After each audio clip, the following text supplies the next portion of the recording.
Hello everyone, welcome to Anime No Me, and thank you for joining us for another One Piece video. In this new One Piece SBS, we got a lot of important information that we One Piece fans have been wanting to know for many years, mainly about Zoro's parentage. During SBS 105, we had extremely important information from Shimotsuki Village, talking about Kuina and Zoro's parents and their grandparents, in addition to never before known kinship of Zoro and Kuina that has just now been revealed to us. So in today's video, we're going to talk about this new information from One Piece's SBS 105, who Zoro's parents were, what the fate they had, and what connection Kuina has to Zoro. Before we dive into the video, if you're new to the channel or even if you've watched a bunch of our videos, we'd be absolutely honored if you'd leave us a like, and even subscribe and maybe leave us a comment letting us know what you thought of the video. It really helps us out, especially with that old YouTube algorithm, and it keeps motivating us to make more content. And if you'd like to help out the channel in a bigger way, consider sharing this video or another one of your favorites with a friend. But without further ado, let's get into the video. So my friends, with our latest SBS, we discovered Zoro's family tree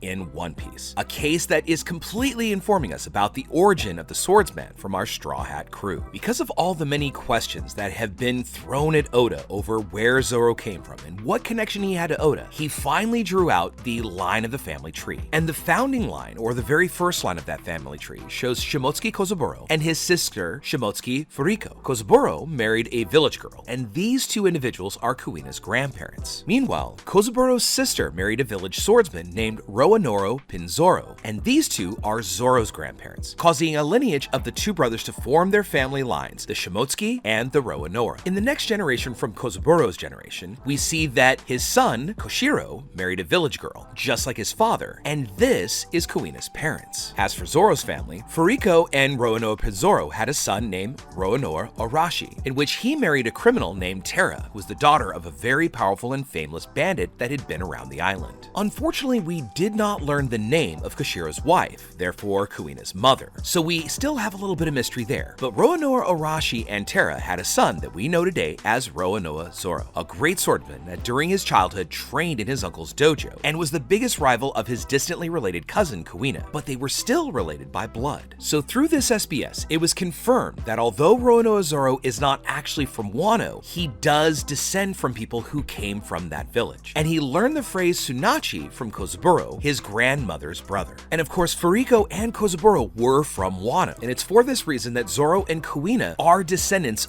of those people, which could also be one of the reasons why these two characters ended up being great swordsmen. As we also know, Kozaburo was the blacksmith responsible for forging the Wado Ichimonji, and that was passed on to his descendants. But finally, after Kuina lost her life due to a tragic accident, and it made it impossible for the Shimotsuki family to continue their legacy, Koshiro instead decided to pass the Wado Ichimonji to Kozaburo's brother's family, making Roanouro Zoro the first wielder of the sword in his family, carrying on the past legacy of the Shimotsuki family that once belonged to Wano. So now that we know that the family tree that connects Kuina and Zoro together, let's talk a little bit about what happened to Zoro's father and mother, and what happened to Zoro after he lost his parents. Zoro's father, known as Arashi, lost his life in a battle against pirates, which could be one of the reasons why Zoro may have become a bounty hunter and a pirate hunter after deciding to get stronger and become the greatest swordsman in the world. As for Zoro's mother, known as Tara, she lost her life because of an unspoken illness. Now, we don't know who lost their life first, but it's only the fact that they left Zoro in the care of the other part of the family, leaving Koshiro to take care of Zoro. Now that we've gotten a little more clarity on the whole family tree, the swordsman Shimotsuki Ushimaru, who was seen during Yamato's flashback, where many of us thought that that could be Zoro's father because of the great resemblance, it's revealed that he was not Zoro's father, but in fact he was Fukiro's youngest brother. And it also turns out that Zoro's grandmother was a descendant of the legendary samurai Ryuma, whom Zoro met during the Thriller Bark arc. So as we can clearly see, Ushimaru and Ryuma are truly the ancestors of Zoro. And although it's a distant kinship, the swordsman's blood still runs in Zoro's veins. An interesting factor of the whole situation, though, is Zoro does not know his lineage of powerful swordsmen who descended from Wano. His family history was apparently erased from his memories, leaving only the present moment when he entered Koshiro's dojo and became the great rival of his cousin Kuina. This means that Zoro is not only a Shimotsuki, but also a Roanouro, possessing two bloodlines of very powerful swordsmen. And because he has the Shimotsuki lineage, this makes Ushimaru his great uncle. As for Ryuma, we don't exactly know how far apart their kinship is, since we don't exactly have much information about the actual year when this legendary swordsman existed. We only know that he was from Wano and belonged to the Shimotsuki family. Getting back to Oda's message, he says that there were a lot of questions that have been about Zoro's family, but he's never felt that it was necessary necessary to elaborate that until now. So it means that we might get even more information about Zoro's family in the distant future. Another treasure trove of information in this SPS is we also got some chronological sources of the events that took place among Zoro's family, starting with 55 years ago from the current story, where Shimotsuki Kozaburo created Enma, the sword that is currently in Zoro's possession. After forging this powerful sword, Kozaburo decided to present this sword to the next shogun of Wano, known as Odin, when he was just 4 years old.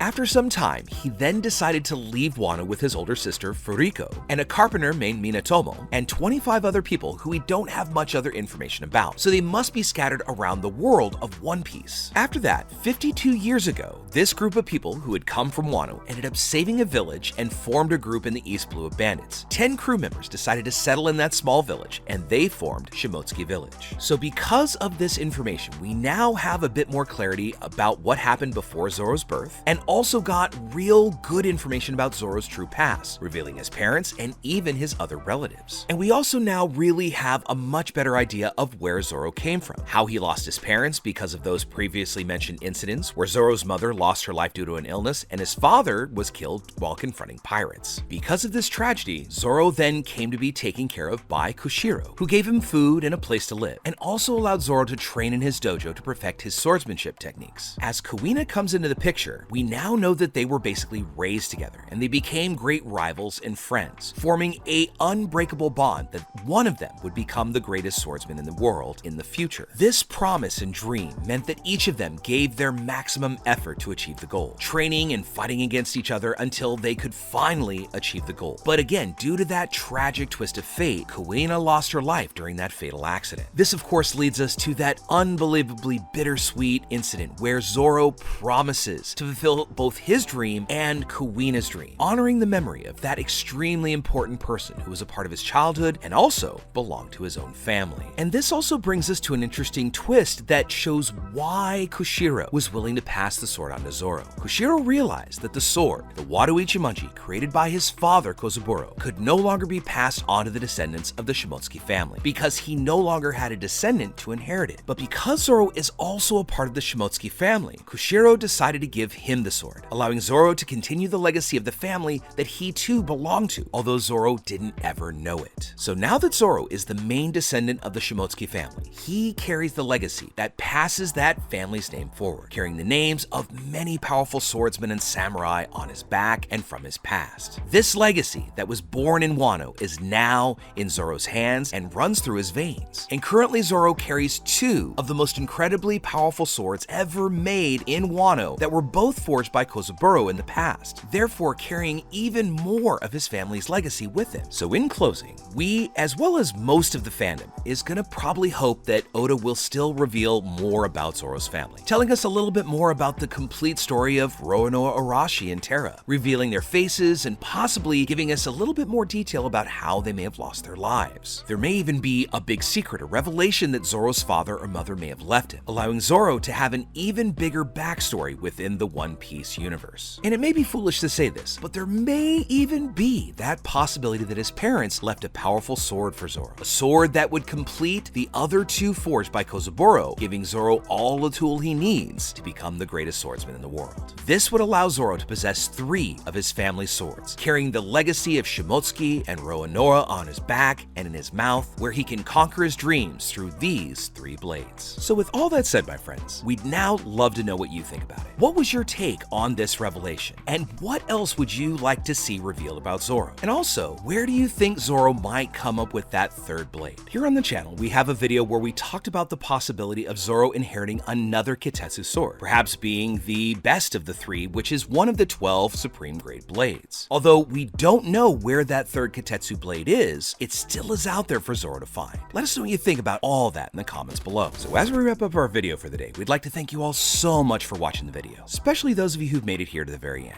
Be sure you comment on any themes or ideas that you'd like to see in future videos. And also, since you made it this far, give us a like and hit that red subscribe button before you head out to take on the rest of your day. I hope to see you all in our next video, and let's keep sailing this giant sea together. Take care.